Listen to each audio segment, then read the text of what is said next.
Hey folks, sorry I'm a few minutes late. So for those of you who were coming in live, I'm a couple of minutes late. Just kind of lost track of time. No real excuse except for that one. So hello to everybody joining in. My name is Cheryl Arkeson. I am your host on the Quilters Playcation Adventure Sewalong Rainbow Edition for 2024. I'm really excited to be here, as I always am. I really look forward to these. It's very calming for me to join you, to come in. Hi Terry, saying hello in Seattle. It's very calming for me to come in. It's a nice constant in my life that is outside of other things. So bear with me 1 second. Closet doors were opening and it was bothering me. So anyways, like my shirt, for those of you who don't know, I am number one, a hockey fan. Have been my whole life. I've been going to games my whole life. I've got a hockey family. You've heard me talk about hockey before. But I am also a lifelong Oilers fan. This is not a bandwagon thing. I grew up in Edmonton, born and raised there. We were going to Oilers games since the very first season in 79, 80. I think that was the first season. I don't remember a life not going to Oilers games. Back when season tickets were affordable, because they're not now. Who's that? Killyfish? You're in California, so miss you as I'm time zone challenged. No, we're perfect. We're perfect now. So we're all good. But yes, so I am a lifelong Oilers fans, and they are going to the Stanley Cup Finals. So it's very exciting. They haven't been there since 2006, which is the year my oldest daughter was born, which means she's turning 18 in a couple of weeks, a little over a week. Oh my God. And she, interestingly, of the three children, is not an Oilers fan. How did that happen? How did that happen? I don't know, but I'm excited. Playoffs start, or the finals start on Saturday. I will be watching. I pretend to hand stitch while I watch, but really I'm just watching the game. So before we get to this week's block, I just want to give a shout out to this gray streak in my hair, which I'm really kind of loving.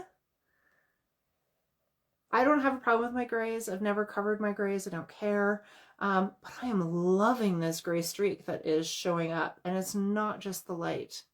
So shout out to my grays, because I like the way they look. This week's block, we are on week 22 of the Adventure Sewalong. I love that everybody's saying hi. We've got a couple Californians, Seattle, Germany joining us. If you're on here, feel free to say where you're joining us from. I'm from Calgary. Let me rephrase it. I'm coming to you from Calgary. Obviously, I'm from Edmonton. Okay, week 22, start of a new row. Well, I should say, hi, Mindy in Nova Scotia. Yay, Nova Scotia. That's my, third home. I've lived in Calgary, Edmonton, and Nova Scotia, Halifax. So, I just want to say this is week 22. So if you are putting them in blocks or cutting your blocks to specific sizes and putting them in rows and assembling as we go, as I have been, this is the start of the next row. That's what I have done here, right? I've got my pastel one all together. It's great. I think I'm going to change tacks with this one. I haven't actually sewn together the third row. I'm having a hard time getting hold of connecting threads because everybody I worked with years ago doesn't work there anymore. So I don't know yet if I can get this fabric to continue on with the idea of this layout. I've pulled out, you can see here behind me, a couple of the other fabrics from the collection, but none of them really have this sort of multicolor. It's monochromatic, but all the grays and blacks in it. None of them really have that. And there was a lighter version of this, but I've also already used that up. But what I'm thinking is I may end up taking it apart and doing something different with the final layout. Still making all the blocks, still working with the background. When I run out of this one, I'll switch to another one. But just the layout and how the quilt comes together, maybe a little bit different. So we'll see. So for now, I haven't assembled this third row because I'm leaving a few more options open. But I did make today's block. That's that right there. A really kind of, I say it every week, a really kind of fun block. They're all fun blocks, right? This is what we've got. We're going to work with a strip set like we did a couple blocks ago, but smaller.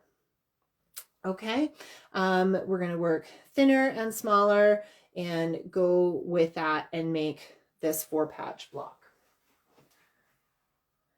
So let's get to it. I do want to just grab one thing. I will be bending over. You didn't have to see my bottom when I did that, thank goodness.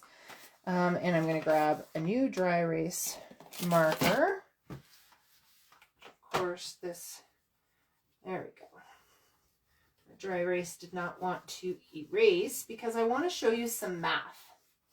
I forgot to get this set up beforehand, just in case you're struggling and I keep talking without actually explaining it well enough for you. I'm going to write it out on how to figure out what size you want to make your strips to make this strip set sort of thing. Just confirm that the package says that they are indeed dry erase markers, because that's always important, right? And I apologize if the lighting seems off, weird, constantly changing today. That's because it is. It's actually quite windy out today, Southern Alberta. And it's not as bad now, but when the sun was shining here a couple of hours ago and the wind would blow and there's a tree in the backyard and my neighbor's trees and I would get light, dark, light, dark, light, dark. So it's not as jarring as it was earlier, but it is still there. So let's flip you around. Say hello to the ladies, and I will drop you down there so you can see what's going on. So this isn't quilt math. This is just to help you figure out what you need to do to understand how big of a strip set you're going to do. We are making a 4-patch in this case today, right? So we need to know roughly what size these quarters are going to be of each of our blocks. You don't have to cut these precise.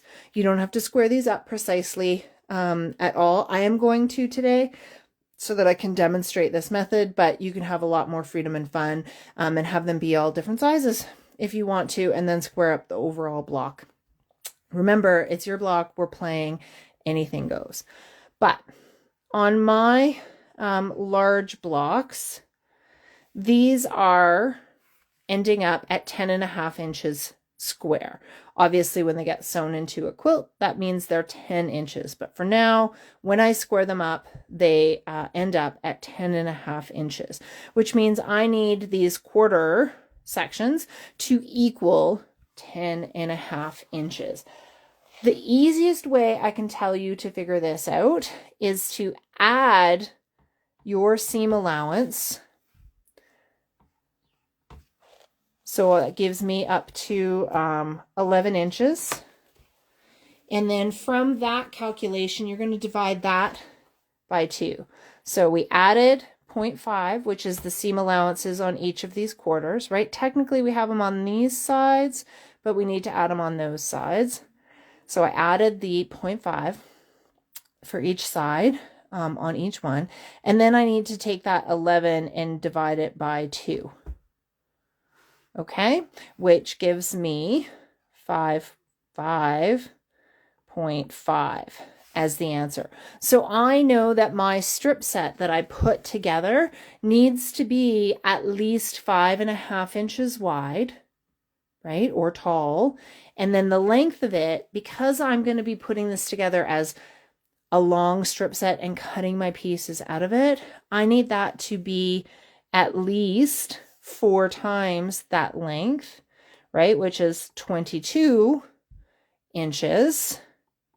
But I'm giving myself some wiggle room. I think I've cut my strips about 25 inches. That way I have some wiggle room to get a little wonky. Now, I'm not doing the math now, let's be clear, to have how wide should each of these strips be. I'm just going, okay, if I need 5.5 inches, let's say I need at least, let's round that up to 6. Oh, wow, I have 6 strips.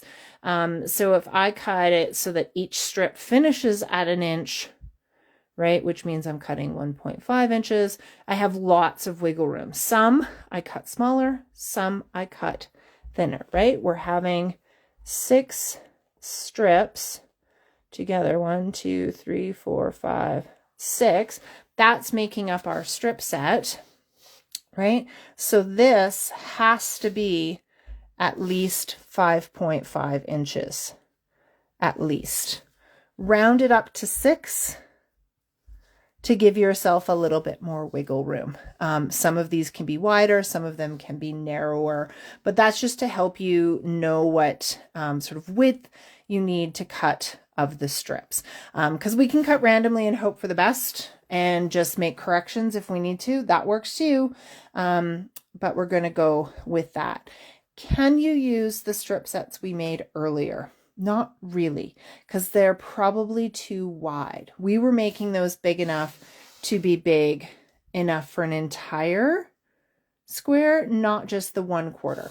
So we want to make this enough for that, you know, half the height of the block and half the width, so 1/4 of it. So we're giving ourselves skinnier strips. So we're essentially making a second strip set. I'm not going to go ahead and say make an extra one.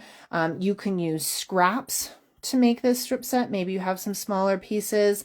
You're just going to go ahead and piece them together, and you're going to make, you know, a strip set that's roughly the size of this. And then maybe you make bigger ones for the other 3, or maybe you have enough scraps to make 4 separate ones. Whatever you've got, go with it. Feel confident in your play. You can do this. But I just wanted to show you a little bit of that math. Really, really easy with it. If I were to write this out as an equation, because maybe there's some of us like that, we're going to need brackets. We're going to say block size plus 0.5, and then you're going to divide that by 2, right? That's going to give you that 1/4 size. And then to know the length of the strips, we're then going to multiply that times 4, and that gives you strip length to cut. So if you are an actual math person, BS, I like that. Block size plus 0.5. You're going to do that part first. Divide that by 2. Will get you roughly what you need for the height of your strip set. And then your length of the strip set will be multiply that by 4. So this part here is your height. And that's your length. Leave that there for a second if anyone needs to screen cap that, just to understand things. Okay. Now I've either thoroughly confused you even more, or we are good to go. And I don't know what's happening to the lid on this marker. Doing something weird. Oh, I know what it did. It took... It's all right. Marker issues. It's a brand new pack. I don't want them to dry out. Okay, let's get rid of the map and get to sewing. So I left one of my strips here uncut so that I could show you how I'm cutting my strips, right? So you have my long strips here, but I want to show you how to cut one more. I've gone ahead and I want to cut it. See, I have this side of my full, right? This is the off the bolt fabric. I have this side that's like all uneven edges and everything like that. Rather than cut and then have all these scrap pieces floating around to get lost or be confused with something else, I'm actually just unfolding it to get to the other end, so that I know I have a nice straight edge here that I can cut. Now I am using a ruler to make this cuts because it is a long strip. Am I measuring? No. I'm just using the ruler to give myself a straight cut. So I might line up on this end on one of my marks just so that I know. I'm going to make this one skinny. I think I got plenty of room there. Right, so I'm cutting the whole width of it because I'll just put the scraps in something else. I'm going to go ahead and trim off. You can't see that. Just trimmed off my selvage so it's out of the way. And then now, I just want to move you over here. I don't need the ruler anymore. I could actually use this ruler because it's 24-inch ruler, and I said I want about 25 inches. But I'm actually going to use my cutting mat. So it's one of the few times I actually use the numbers on my cutting mat. I don't usually. In fact, this mat I used on the back side for years. And then it's finally no longer self-healing. So now I use this side of the mat. So I'm going to go ahead and just lay this out roughly, starting at 0 down here, and then going and going, okay, I want about 25 inches, and then just making that little cut. This little scrap, I've kept all the other ones together, and it will go with them. And then to assemble my strip set, you can go one at a time, right? Or you can add one side, or sorry, you can go one at a time, right? Sew together, so press, sew together, press, sew together, press. Or I typically do it as pairs, right? So I sewed my purple and blue as a pair, green and yellow as a pair. Remember also, you don't have to have these in rainbow order at all. I'm going to come over here for sewing. You do not have to do this in rainbow order. You could play around, especially if you were working with the scraps. You can have a lot of fun kind of putting them in different orders, throwing, you know, some fun different fabrics in there. If you just need a little piece of something. So you're just going to go down and sew the whole length. Really not that exciting of sewing.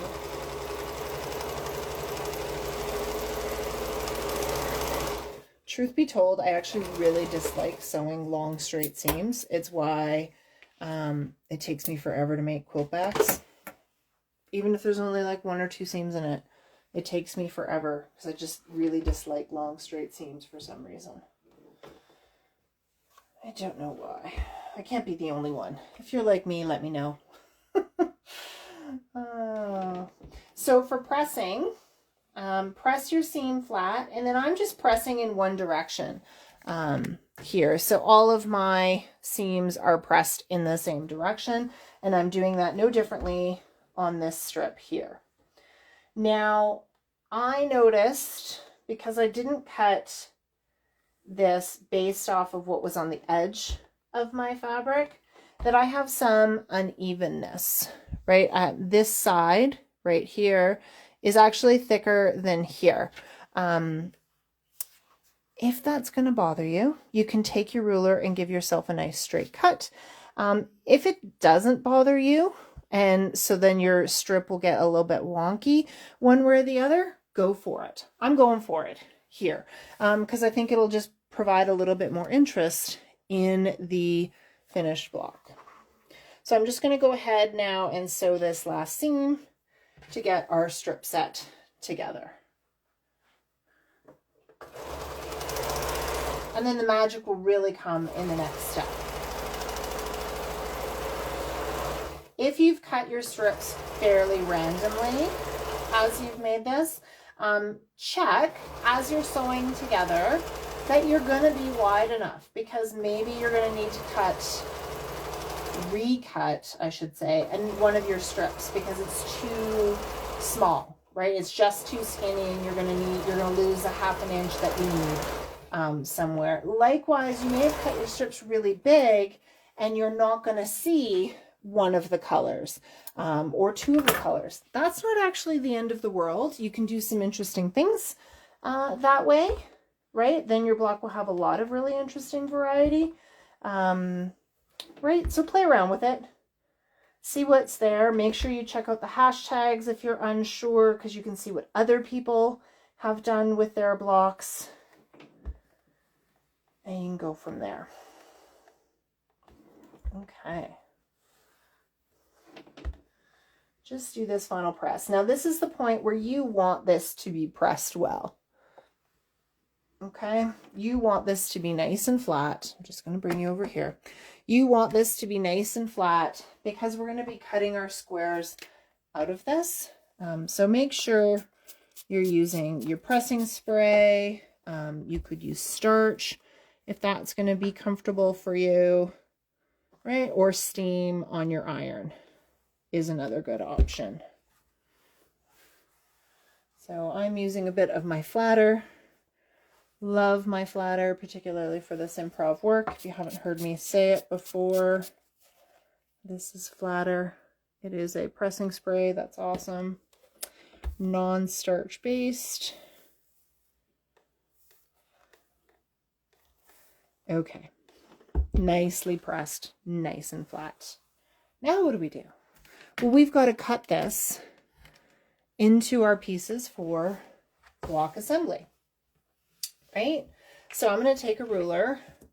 Now I know, because I did that math, that I need 5.5 by 5.5 inch squares, right? I could go randomly and then trim it all down, but I'm going to go ahead and cut them all the same size. So this is a 6.5 inch ruler. So obviously it's bigger than I need, but it shows you that I have a lot of wiggle room on here. And if I've made this strip set, you know, quite a bit longer than I need, so mine is like 25 inches when I really only needed about 22. Give yourself wiggle room, first of all. But now I have a lot of wiggle room. So I can have fun kind of playing with where I position this, because I have a lot of extra fabric. I consider this a lot, right? If I need 5.5 inches, I have an inch or so more. I can kind of really twist the ruler around and play with how I cut things and how much of any one color that I have. I want to make sure that I've always got, in my case, this is my design decision, I want to make sure that I don't do like this, where you can see where I have no purple in this corner. I want to have all 6 colors in all 4 corners, sorry. So I'm going to, you know, make sure that I have that ruler positioned so that that's always an option for me. So I'm going to go ahead and cut the first one. And I don't know what these will all look like when they come together, but it's going to be fun to see, right? So I've made those first 2 cuts, and now I have those fresh cuts that I can line my ruler up on the 5.5 inch mark and cut them, right? So there's my first one. Got some fun angles. Right, let's cut the next one. I could go ahead and use that same angle that I have, right? But maybe change up where, or I could, let's say I'm gonna do that. I'm gonna make this one a little bit straighter and maybe kind of wonky in the opposite direction.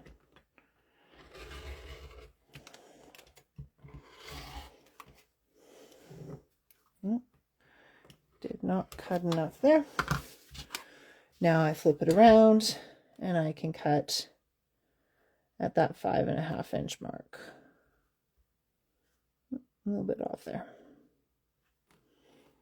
Okay.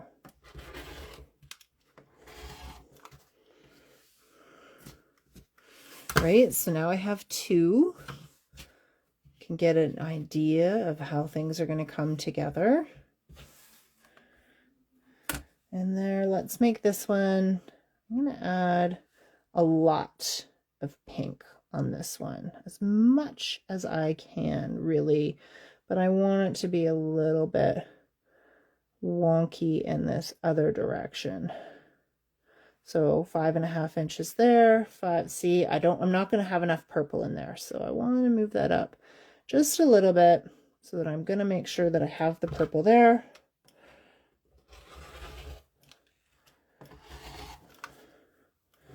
So that I'll have at least a little tiny bit of purple showing there.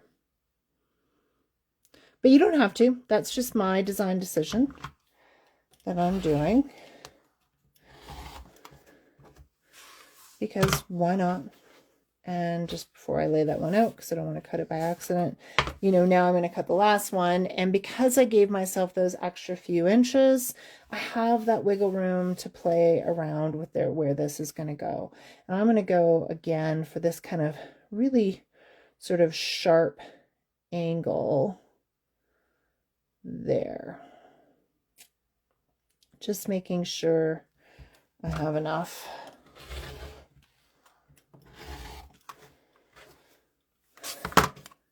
To call that 5.5 inches. Oops. Still need that. Kind of hard to trim the block without it. Could use scissors. Don't want to. Right? Ooh, isn't it just yummy? These colors are just so great. There we go.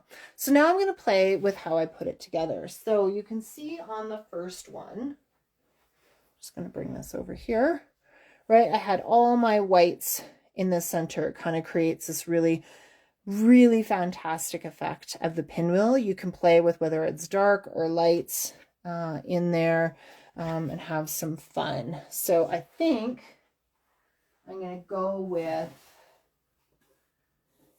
my pinks on the inside to try. And the whole sort of to get that pinwheel technique is that you have one on the horizontal, one on the vertical. Then it's the opposite on the bottom, right? You have vertical, horizontal. So that's what it looks like with the pink in the center. Let's go ahead and try it with the purple in the center.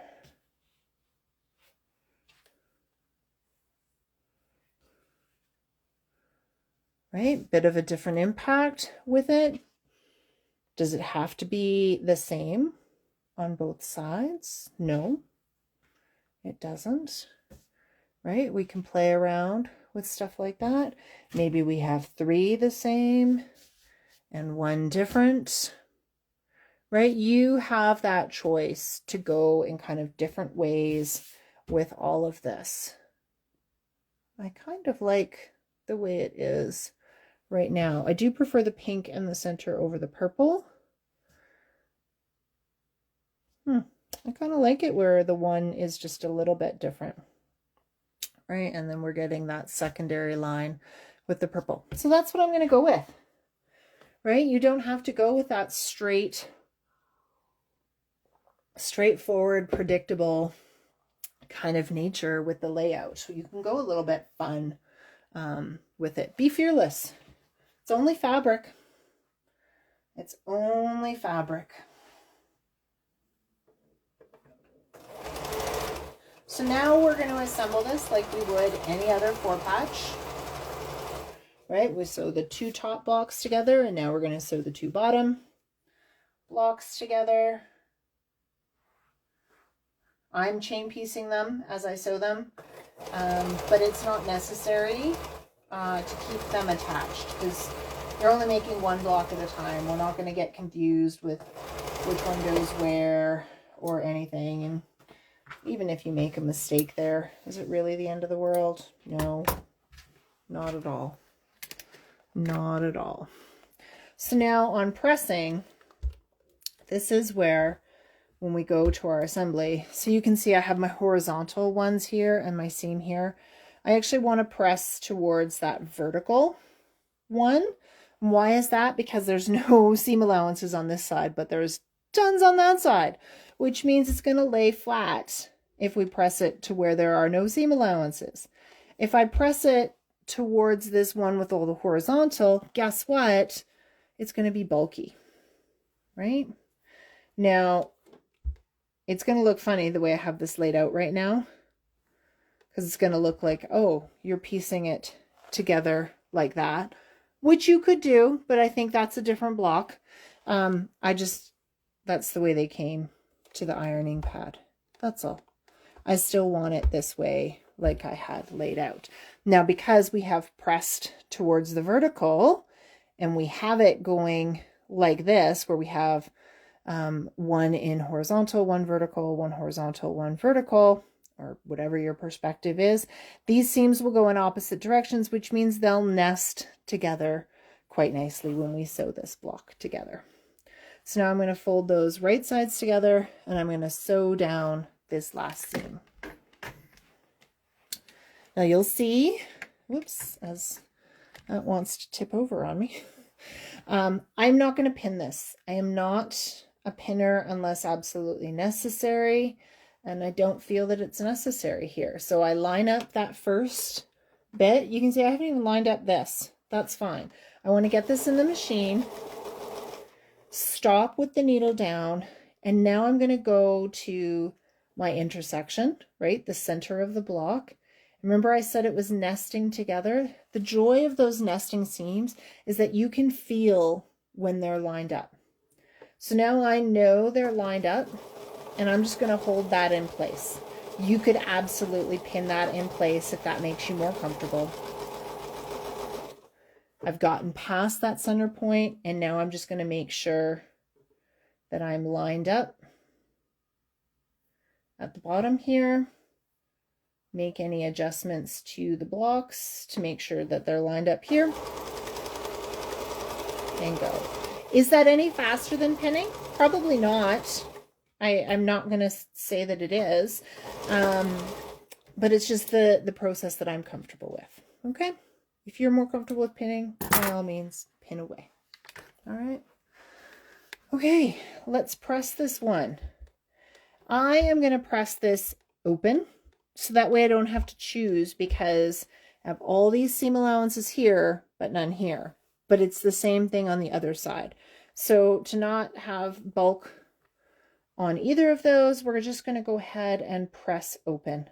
It will just be easier in the long run. And if you've been watching these videos for any amount of time, you know that I will use a combination of open and to the side always. I go with where the block wants to go, as opposed to forcing it to be something else. Kind of, if we're going to get all symbolic, kind of like the rainbow and what it means this month in Pride Month, is I'm going to go with what the block wants to be, not what I think it should be. There we go. And there's our finished block.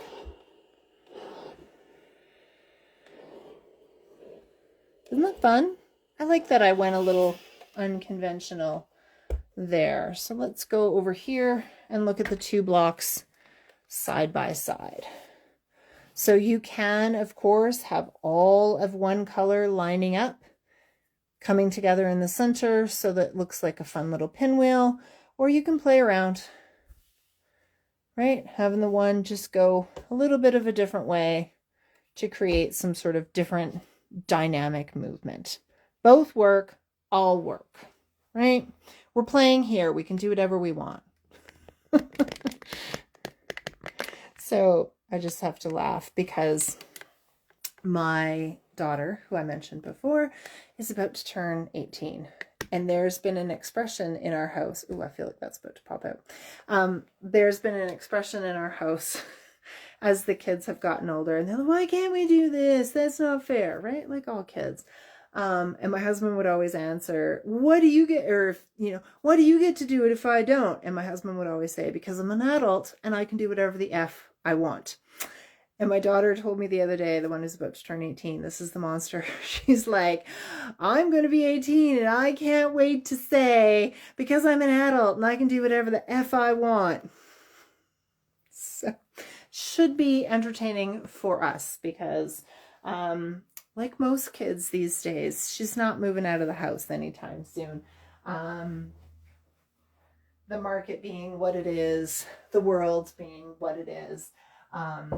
She's with us for a little while yet. So there we go. Week 22 of the Quilters Playcation Adventure Sewalong. Just trying to get you adjusted so you don't have to stare at my ceiling. And we'll go over this way. In fact, I'll move that other block here. This is good luck with that 18-year-old. I know, right? I know. But I gotta say this. She's not gonna ever watch this. But hi, Mila, if you do. She's a great kid. She's such a great kid. Very responsible. Very much a rule follower. Always has been. She takes the world very literally. So I don't think it'll be without its challenges, but I'm also very excited for her. She graduated high school last week, still has all her exams, but they do graduations before exams here. So she had her graduation and that prom, we don't call it prom, we call it grad, with the dress and the nails and all that stuff. But she looked beautiful. She was so happy, had a great time. We did not sleep that night. True confession. So I mentioned she's a rule follower. This is not a kid who has ever snuck out, she has gotten drunk, but it was with us. We have always allowed them to, you know, if we're having Christmas dinner and you want a glass of wine, or I'm having a cocktail, you want a cocktail, you can try one. For the last year or so. And at Christmas this last year, we discovered what 3-drink Mila looks like. So that was fun. But so anyway, so she went out and she went to the after grad, which was at a shisha lounge. It was just dancing. And they were underage, were allowed, but they had to have wristbands that said they couldn't drink, blah, blah, blah. But she was up and out late and we did not sleep. It was our first time with that experience, so we did not sleep at all. And she came home tired but happy, and that's all we could really ask for. In that you get nervous as they venture out into the world, right? I'm not sad for her graduating. I'm not emotional. Lots of people are doing that. Yeah, we'll see. Yeah, Connie says good luck with the other two then, after saying that you know, we have to worry about her. It is the other two we have to worry about. Thanks. But deep breath, one thing at a time. My Oilers are going to the playoffs. I'm going to enjoy that. And we'll go from there. In the meantime, I have you guys, you folks. I have this rainbow sew-along. I have the joy that is Pride Month. I have all of this. And I'm so excited to share it with you. So as always, I am your host, Cheryl Larkison. I am your host here on the Quilters Playcation Adventure Sew-Along Rainbow Edition for 2024. This was block 22. 22. Make sure to use the hashtags. Check out the hashtags. They are Quilters Playcation, QP Adventure Sew-Along, or QP Adventure Sew-Along 2024. If you're watching on YouTube, make sure to subscribe. I hate when people do this, but I should do it. Make sure to subscribe so you get notifications when the new videos come up, because I'm a little bit inconsistent on how quickly after a post on Instagram Live that I put them on there. So if you're subscribed, you'll get them. And that's where we're going to leave it. You've heard all about my hockey obsession and my daughter this week. So we're going to go for it and have an excellent week. The sun is out. The wind has died down a little because I hate the wind. And we're going to have an excellent day. So thank you, everybody. Love you all. Take care.